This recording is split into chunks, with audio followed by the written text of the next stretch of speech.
Good afternoon, everyone. This is the Jay Riccabona Experience. I'm your host, Jay Riccabona. Joining me today, we have special guest Jill Collier. Hello, thank you for having me. First time. And our interviewee is Gabe Ely. Say hi. Hey, how you guys doing? All right. Keep hold your mic like this. There you go. All right. Yeah. So, can you introduce yourself for us, Gabe? I am Gabriel Ely. I also go by Gabe. I am a senior in Albemarle High School. I am really into like filming, like doing like little like any type of film, mostly horror, mostly action, mostly like fantasy, because those are the type of films that I'm into. Interesting. So filmmaking projects. Can you tell us about like a big one like that you've been doing? There's one coming in mind, but there was a big film project I did when I was like in 8th grade that took like 10 months to do. It was like this Lego stop motion thing. It was based off the superhero Iron Man. Right. Yeah, it took me 10 months because it was Lego stop motion animation. It wasn't all that. So the process took 10 months because the script was barely finished. It just got finished like right when I was already processing, which was a mistake.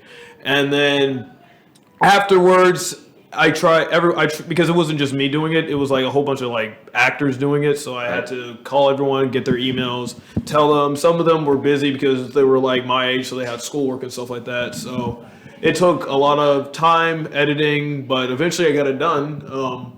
It is on Gabe Studios, which is my YouTube channel. Okay. Yeah. Okay, just go ahead and plug that. Yeah. Asking. No, that's really cool. All right, Gabe Studios on YouTube. Is there any other stuff there? Yes. Reaction videos. That is a second channel. That's not it. Sorry. No, there is one thing because Invincible Iron Man wasn't really original project, but I have made a series when I started when I was 13, and I just released something 3 years ago called Lego Gabe Goes to a Parallel Universe. Okay. And the recent one just came out in 2019 called Lego Gabe Goes to a Parallel Universe 3. It's about me, the character, who travels into this like dimension where Star Wars is a thing. Cool. And he gets to meet Yoda, he gets to meet Luke, he gets to meet Darth Vader, and he eventually gets to become a Jedi. Self-insert. And that's all done with Lego. That's all done with Lego, yep. So obviously like there is like a Lego Yoda, Lego Darth Vader. But yeah. So for you, like how are you represented? You got a minifigure for that looks Yes, I did. I made myself. We talked about this because I went to. Yeah. Oh yeah, you can make yourself a minifigure, can't you? Yeah, Did you like get it Your like Lego from the Sona. website?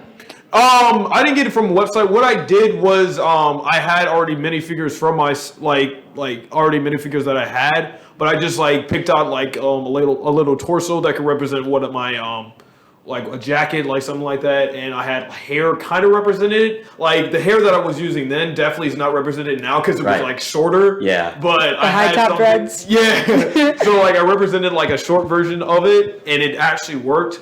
And the thing is that I also regret doing is like I had a face that kind of resembled my skin color, but it didn't have glasses, so I had to draw glasses on it. Yeah. You're making it your own minifigure. So Yeah. I respect that. So like it's kind of like would you say like an amateur level right now? Like do you ever see yourself like going professional? I could see myself going professional. Maybe not with Lego because I kind of also want to go to live action because I've been doing Lego for like almost, I think it has been 6 years because I started doing Lego when I was 11. Right. And then it kept going on and on for years because the first one I started was I made like a dumb amateur kind of film with my brother called like A Day in the Life, A Day in Jail with Baron von Strucker. If you don't know Baron von Strucker, it's a Captain America villain. Right. So he's in jail talking to another criminal. I was playing by the criminal, and he was playing Baron von Strucker. I don't think the video is on there now because I kind of made the mistake of publishing it on my on an account that was associated with my school account. So that channel got deleted. That's why I had to move to another channel. Right. But I do have a video that's from 2016 called Lego Courageous Captain America, where, again, I'm not playing it. One of my friends is playing Captain America because he was a big fan of Captain America. So I hired him to do it. Well, I didn't really hire him. I just asked. But he played Captain America. I played the villain, the Winter Soldier, as everyone knows. Right. But yeah, it just kept going on for years, and that's what I spent my entire middle school year and the start of high school year just doing. That's pretty. So beautiful. Was there action in that? Like, did you do any stunts? Yeah. Well, I didn't do stunts, but the Legos did. Yeah. That's pretty good. So, if you're working with Legos, how many times do you have to like adjust it to get 1 second of film? Oh God, that's probably like a lot. It depends on the situation. Like if they're just standing there talking for like a second, maybe not really much, because then I could just like keep taking frames and frames and frames, or you can just copy and paste it. But if they're going like, "Hey, what's up?" or if they're trying to show something while they're talking, that's like a whole different story, because I think that takes about like 10, 15 times I have to move it around, because it's also just like walking, and it's also just like, because walking takes like, I think 4 frames, because it's just doing like the one leg. Right. Yeah.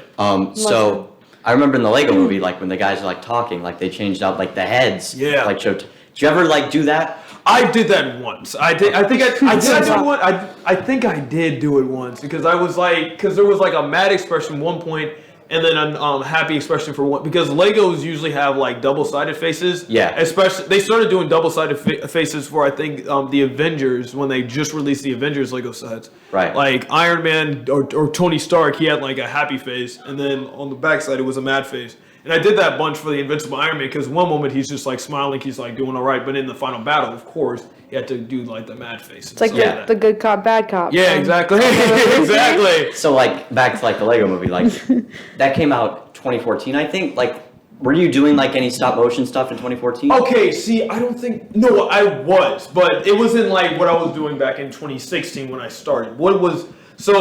How I discovered Lego stop motion, I didn't even know Lego stop motion was a thing for Lego movie. I heard of stop motion, of course, but I didn't know how to do it at all. But my cousin, he showed me, he had this phone that he let us like play with and stuff like that, and he showed me the stop motion thing. And at that time, I couldn't like record voices or anything. Right. So I just like moved it, and we thought it was so cool regardless, because we didn't we couldn't see like our hands or anything or us moving, because that's usually what we do with any toy movies we do. You always see the hands. So when we were doing like a stop motion, we were like, whoa. And the thing is, like, it wasn't even like solid. It wasn't like the camera kept moving every time. So, but either way, we saw it just moving, and we're like, oh my God, this is the best thing I ever seen. And so yeah, after the Lego movie, yes. But we were already inspired by Lego regardless ever since. So but when the Lego movie came out, we were like hyped on it, because we loved Lego at the time. Because it was my cousin and my brother who would always collect Lego. Right. We would always do it, and then because the way we actually discovered Lego stop motion was through this guy named, I think it was Forest Fire 101. I don't recommend you guys watching him, because he is let's just say he's not child appropriate. Okay. Like he makes Lego stop motions, but he makes a lot of school podcast. Yeah. Don't mention it on the school podcast. Yeah, but I'd say more of appropriate. Maybe Michael Hickok's, because his is more of like child friendly, but his animation style is perfect. I think he reached 1 million a while ago, which I'm giving props to him for. Yeah. But yeah, that is how we discovered it, and then that's how I wanted to do it. But I don't think he inspired me. I think it was another guy. I think his name was Akash Lego Productions, who made his like own story wise, because with these Lego movies, they just did it for fun. Like they just did like just to like show something goofy or something interesting. But Akash Lego Productions, he actually made like a series. It was of course a Marvel series, but it was like a series based off of Marvel. Right. And it was like, I think it was like 10, 11 episodes, because it was like, it started from like Spider-Man to like all the way to a movie called Lego Avengers vs. Hulk, which is 20 minutes. And it's really good. Wow. Yeah. So for like cinematography, like you mentioned it a few times, but like, do you have like a setup like to get like a fixed camera in one spot? Yeah. The thing about my camera, it was always my iPad. Like I had my iPad always installed, because I downloaded an app called Stop Motion Studio. I think I found it on accident. I don't think anyone told me, because at first I was using Lego Movie Maker, which sucked. And then I used Lego Stop Motion. Then I used Stop Motion Studio. Everyone kept asking, did you download Stop Motion Studio Pro? Because Stop Motion Studio Pro costs money. So I was like, nah, I'm not doing that. Let me just get the cheaper one. And the cheaper one worked. It's literally the same thing. Like, I guess you can add stuff for money for it, because like there's like situations where like there's like an erase tool. Like if I'm trying to like make them fly, I want to like erase like anything that I'm using to maneuver it. So that was like 99 cents. So it was like, it was a quick like $1 or $2. So it was just like, let me just do that. But yeah, my setup, it's just like it's kind of like how sitcoms are. Like they have like that little thing where it's like out there. It's not like a whole room, but it's like half of a room. It's kind of like that. Because like say one scene is like a room scene, I'll just build like what I think a room scene would be, but not like a whole room, but like one setup for a room, and then just have the camera one way, and then have the lamp or something. I usually only use one lamp, but I have the lamp like facing right on the desk, and then just like maneuvered on the top of it, so you can actually get lighting and everything. That is really cool. Like that sounds like really intricate. Like you've got cinematography and like you've got lighting. That's cool. So, are you drawn to like filmmaking in general, or specifically? I have been drawn to filmmaking since I think 5 years old, because I think what got me interested was all the films I was watching as a kid. Yeah. Like I think my first one was, of course, Are We There Yet? But I was just inspired about everything that I saw, the car, the everything, and then I think when I was a kid, I just started drawing them, like drawing out my stories. Gabe's a good artist too, like if you haven't seen it, like genuinely. That's where I started off, because initially I just wanted to be a comic book writer at first. But I mean, but that's because like that was the only tool, because I didn't have like equipment or anything at the time. But when I was a kid, when I saw a movie, I said, hey, let me make my own type of thing. So I would get a notebook. I say, this is a scene. I say, this is a scene, and just draw out the points and progress. I even drew the logos. You know how like it shows like Sony pictures and everything like that? I drew that. So cool. Did you like the logo of like a studio already existing, or did you have your own studio? No, I drew it existing, because I couldn't think. I couldn't think at that age. It took a while, but... Yeah, those like studio like logos get really abstract. Yeah. Yeah, that's why I said, let me just draw this, and just... Someone even noticed when I was like, I think I was 6, like when I was playing it out, because I was just using my imagination. You know how it usually fades to black when the studio logo comes? Right. What I did was I draw the logo, and a kid came up to me saying, why are you scribbling it out? Because that's what I did to make it feel like I was fading it out. Beautiful. I was like, I want the story. I want the story to look good.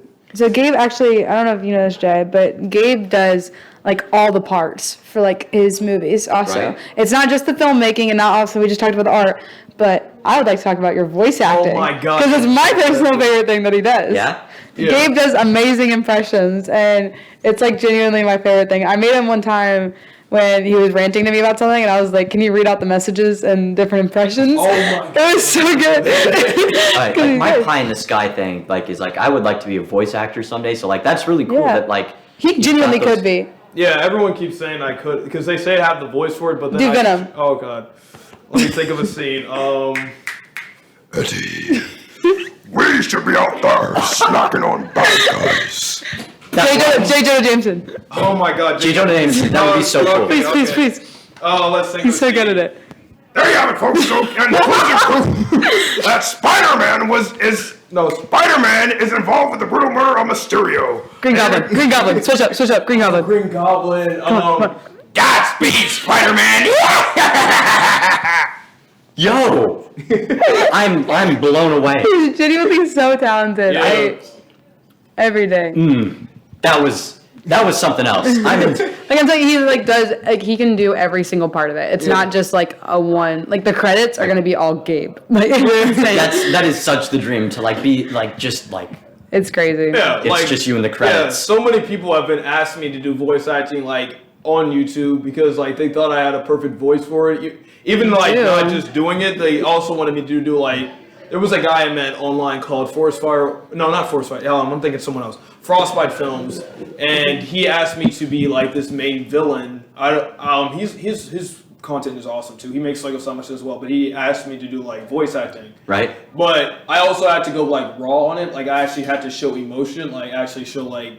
And I think he thought it was like amazing. I even saw a comment saying like the acting is amazing. Whoa. But yeah, I was just Can we get a link to that, possibly? Could we get a link to that? Yeah, I can send it. Yeah, Okay, that'd be awesome. I gotta find the video though. All right, we'll put that in the description, because like more And of we'll those, plug your like channel. like your act, like I'm really impressed. By, like, It's so cool. You do have like such like a flexible voice. Yeah. I'll have to like show you the stuff that he's like does, and like even just on like Snapchat when we're Snapchatting each other, Gabe like just draws. Like it's the coolest thing ever. He's like the coolest person in Snapchat because it's actually interesting. He's sending you artwork every Snap. Oh, yeah, It's so cool. So like you're obviously like multi-talented, but like were you to go into like professional like filmmaking, like as a job, what part of it would you focus on? Like technical stuff, like cinematography? I would definitely start, because my whole dream was always to be like directing people and doing the script, because I've always liked doing the writing too. Right. I liked writing my own stories.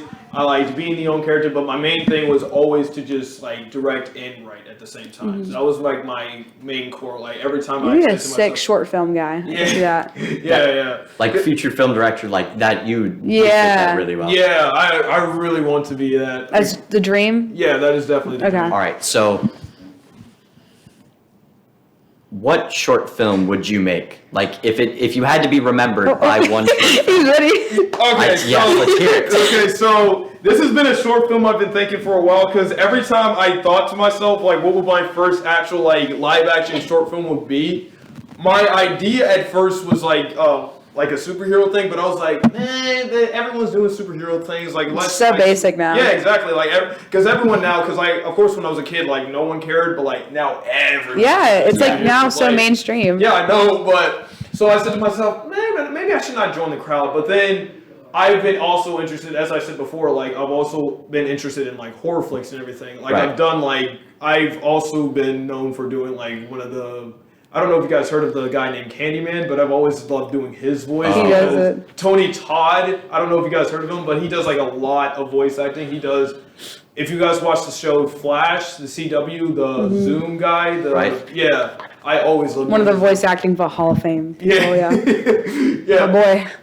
But no, the film that I've been thinking about, and I've been thinking about this since I think almost 3 years now, because at first I wanted to do it in Lego, but then I said, maybe I should not do it in Lego. Maybe there should be a actual like live action thing. But it's a horror film based off like another serial killer, but the serial killer is, of course, a kid. So everyone is like, it's happening at a high school. But I want him to have this like actual like genuine motivation, because it's like dealing with like bullying and everything like that. That's what I want to focus on.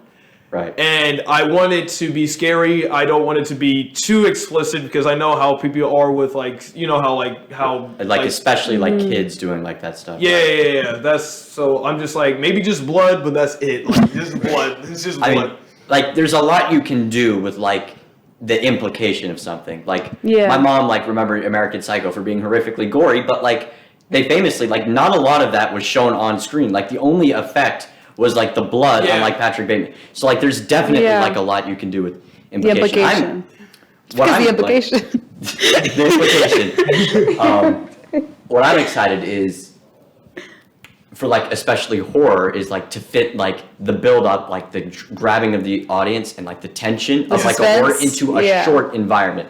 Like horror films are like famous for like being like the best for a slow burn. Like I'm excited to like see like that gap be like bridged, like you figuring out how to like condense this into a short film. Yeah, I know what you mean. Yeah, because like the longness of it does help. So yeah. And so like I watched Candyman, like the new one. Yes, that was really good. It was really good. Like I felt like that it was more of like a thriller rather than like dread horror. Would like your short film fall more on like thriller or like just more pure classic horror? I'd say both, because there is aspects where it's just like, yes, there's going to be a lot of blood, but in a sense, there's going to be like kind of a spooky type of thing where it's not showing too much kills, but people are going to be like, the killer's going to be a little bit creepy. I want him to make it a little bit psycho, like something like Scream. If you guys heard of Scream, I think it'd be cool if you had like an iconic type thing, like you said with Scream, like he's iconic. I mean, everyone knows the ghost face, you know, stuff like that. Yeah, that's what I'm trying to do. I think that'd be really cool. Yeah, not trying to do the true killer thing, because that's technically already taken. So I'm gonna do my own thing. Gotta do your own thing. Yeah, definitely. But you can take inspiration. Yeah, definitely. So that's cool. Who are your biggest like inspirations for like short film type stuff, do you think? Or live action, I mean. You mean like does that have to be short film? Yeah, just anything. I mean, like, what do you think of? I'd say my biggest was definitely, the director-wise is definitely Sam Raimi, because because Sam Raimi mostly are people going to know him for like Spider-Man. Yeah, of course. Yeah, that's how I figured out him. But then when I looked back and actually like watched like video essays and actually looked online, he's been actually doing filming since he was probably like my age. Like he's been like his first thing was like I think something involving a cabin in the woods, but then it got to a bigger project called Evil Dead. And that was him? That was him. Yeah. No way. Yeah, he's been doing horror his whole life. And he's about to make a new movie in the MCU. Right. Doctor Strange. That is nuts. I had no idea. Yeah, he's been doing this for years. I'm just like, he's been doing this since I think he made Evil Dead when he was 20 years old. And it was all just his friends. That's what I thought was like, I was like, oh my God, I need to do something like that. Yeah, I think it's cool, like, watching, and also my favorite thing is, like, just watching big names, like, seeing the same things they did as a kid. Yeah. Like, watching them, like that's so cool. Like, like the hindsight aspect of it. Yeah. So, like, as a movie maker, like, you've got your inspirations, like, but I know sometimes, like, think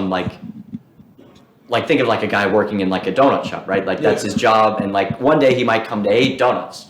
Like, does that, like, apply to you with watching movies at all? Like, do you see yourself, like, ever running out, like, a passion just for watching movies, or are you passionate about, like, specific movies? Like, just as, like, to watch them?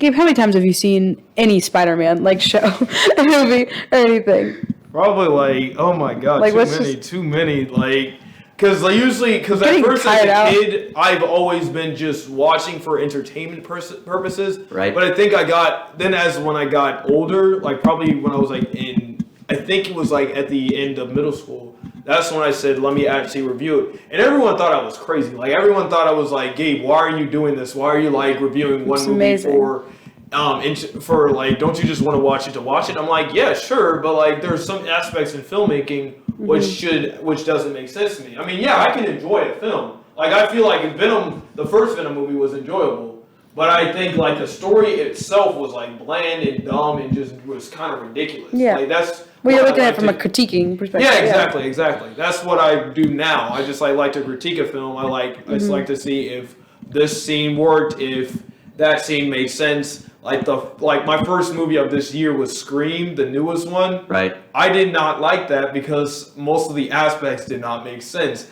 And my buddy Alex can back me up on this because I got pissed at one scene where out of nowhere.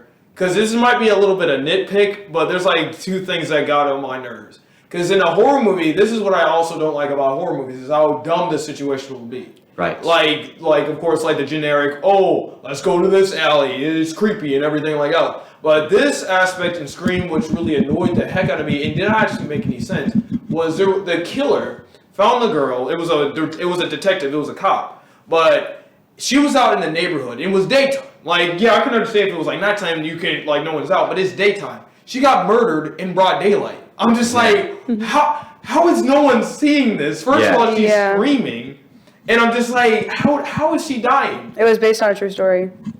I mean, your commentary there could be like, oh, people are dying and no one cares. Ooh, we've got a message in our movie. Yeah, exactly. And then, do you care about the commentary of that, or do you care if it's good? I do. You do? Okay. I love commentary videos. I might actually do one for a film. Please do. I love them. To do that. I'll listen to I it. completely understand with you for criticizing and critiquing something. Is like my parents and like my family, like, they do not like going to movies with me because, like, my way of engaging with it at the end is like, I like this is how I felt about it, and like that can include negative things. But it's like, oh, if you're just gonna critique it, why even go if you're just gonna criticize it? And like, I feel like for us, like, digging into something and like really like considering what made this work, what made this not work, like gives us like a deeper understanding of it. Yeah. Like for me, like personally, like I've tried to like criticize movies, and then I've noticed that like I just don't really understand it. And, like the subtext of it escapes me for the most part. Like I can't like tell you if like a cinematography or a lighting is bad because like I'm just I understand what you mean. I'm not there yet. But like for like books, like I'm reading Moby Dick right now and I'm loving it, and I'm like he always brings it back to this.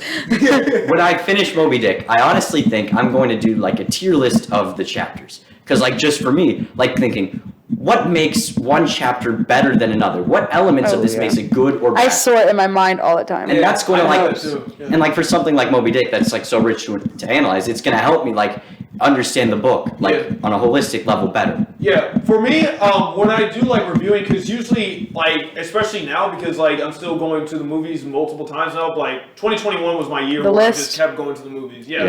But I think like what I like doing better is like watching it for the first time. Yeah. Like giving my review right now, but then watching it a couple times. That's why I watch most of the movies multiple times to get an aspect. And Spider-Man in general is like one of the movies that I watch like constantly because I'm like, oh, this is a list of like, because there's like 8, maybe 9 Spider-Man films out there now. Yeah. And right now the lowest is probably Morbius that just came out. I'm not even gonna watch Jared Leto should play. Don't you guys see that? Jared Leto should play Miles Morales. It was like the worst thing ever. No, yeah, Morbius. I ruins everything. Watch Morbius to like get a general because at first I was kind of liking it, but then there was like a part where I was just like, this doesn't make sense at all. And right now, because I thought Far From Home was my lowest because I thought Far From Home. Everyone loves Far From Home, but me, I genuinely did not like Far From Home because I watched it back and forth. I watched it again for No Way Home because No Way Home was about to come out, and I was just like, I cannot get into this. I think, because like the starting of it was just irritating because first of all, it's taking place 5 years after the incidents of Endgame. Yeah, and it like feels not very connected. Yeah, and the reason why it doesn't feel connected is because like think about it like this. This is another point of where it doesn't make like a situation compared to a situation. And yes, I get it's a Marvel movie. They just wanted to avoid what they put down. Yeah, I get. It's like fantasy and everything, but in an aspect, it's supposed to be like realistic. So imagine out of nowhere, you some random dude snapped his fingers and fought and like for like all your family members, your friends, and everything just disappeared out of nowhere for 5 years. So 5 years, you're grieving, you're upset, you don't know what to do. And then out of nowhere, 5 years later, they just pop out of nowhere. And it's just like, and the way they did it, compared to Falcon and the Winter Soldier, the show, which they did better at, they just poked fun at it. Like, they were just like, yeah, everyone came back. Yeah. But it's just like this is like deep trauma. Yeah, like come on, like what? Like, people just randomly came out and like, you're just like, one person's older and another person's older, but like that one person is short. Like, how are you going to deal with that? Why are you just going to joke around? Like, oh, my brother is older than me. Like, no, that should be something raw. Yeah. Like, oh my God, like that's actually crazy. Like, I guess those Spider-Man movies try to be that, like, lighthearted thing. And I'm saying, I'm not trying to defend them, whatever. Yeah, I agree. I think, like, that. I think they really, like, the Spider-Man movies really profit off of just being, like, fun and shock value. The last two were total just shock value. Yeah, Spider-Man and Far From Home and Homecoming. That was just, like, laugh. And it worked. Goof. It worked so well. Of course, because that's all everyone wants to see. But I like to see we're like realizing because I've watched Spider-Man since like not since Raimi came out, but I started watching my first Spider-Man movie was Spider-Man 1, and then Spider-Man 2 and 3, and of course I liked it because I was a kid. But as I rewatched it, I was like, oh my God, this is so good because it's like real. And then The Amazing Spider-Man was also really good, even though people hate on that. But that's like more of a realistic type of Spider-Man. And you don't like it? You don't like it? The Amazing Spider-Man 1 and 2, it's romance, and I love romance. Okay, that too, but I consider them romance movies. I don't consider them action movies. Okay, that too, but like I love the relationship compared to like Mary Jane and MJ, cause especially I did not like MJ and Peter's relationship. I'm not a fan of her either. Far From Home and No Way Home. It just didn't make sense to me because I agree. First of all, he switches girls so fast. Yeah, and first of all, like he's a player. No, but that's not my problem. Because initially, in the first Homecoming, if you guys seen Homecoming, right? But what happened was MJ was that brat. She was just like she was just mean and everything. She was just like. I thought she was okay. Like she was fine. I don't think she was a brat. I mean, I wouldn't say she's a brat, but basically she was just rude and everything. She was like, "Oh, you guys are losers." She flicked her off. She flicked them off when he was at Homecoming. Gabe, all this. She's a teenager in high school. I get that, but this is not my point. This is not my point. I'm not done. Keep going. And Far From Home. And this is where, and everyone can keep saying, oh, it's 5 years later, it's been a long time. My thing is, in this movie, out of nowhere, the beginning of the movie, like after they make the joke of the blip, that's what it's called, after the snap and everything. Yeah. Out of nowhere, Peter Parker just gets in his seat and says, I have a plan, I'm going to give MJ a necklace. I'm just like, whoa, slow down, Parker. I don't understand how you just suddenly, after Liz Allen, you just start to like MJ. This is the thing. I could see if like they can still keep the awkward and nerdy thing at first, like she can still be mean and stuff like that. Yeah. But like him not even liking her, but like he can like they're developing type of a relationship, and yes, she can still find out that he's Spider-Man. But as this movie goes on, they shouldn't have kissed. Exactly. I'd say maybe at the end of at No Way Home, maybe yes, they could be a couple, but like after Far From Home, they should like keep developing because I feel like there was no development. Like with Peter and Gwen in The Amazing Spider-Man, there was actually chemistry. There was actually something being developed. Like being best friends, then starting to be lovers, and to the point where they almost speak your truth, Gabe. That's what I'm talking about. But do you agree with this take? I do. Okay, well, not all of it, but like I agree. Think of it. You want to see Gabe get really worked up? Let's see it. Let's talk about the plot holes in Spectacular Spiderman. Oh Gabe. my God! What Spectacular Spider-Mid. Oh my God! Wait, let's rewind. What is Spectacular Spider-Man? Spectacular Spider-Man is an animated animated show from 2008. It was just for kids. That's the exact thing. I'm not done. But it's basically based off like the comics mostly, but some aspects are from like the Raimi movie because the Raimi movie just came out after because Spider-Man 3 came out in 2007. Right. And then Spectacular Spider-Man came out in 2008. So this was like right after all those movies. Yeah. And I could see they were trying to base off it, but I could also tell they were trying to base off it from a comic perspective. The thing that I really loved about this show was that because Spider-Man is this type of character, because he's struggling with life and he's struggling like being Peter Parker and Spider-Man at the same time. But the thing is with him, is like everyone will see Spider-Man as that goofy kid who will just like start to make jokes and crack jokes, and yeah, that's who he is. Yeah. Spider-Man is like that's what Spider-Man is trying to be. He's trying to hide his identity from the world by trying to be this depressed kid, but actually this goofy likes to joke around, and that's what Spectacular Spider-Man did perfectly with.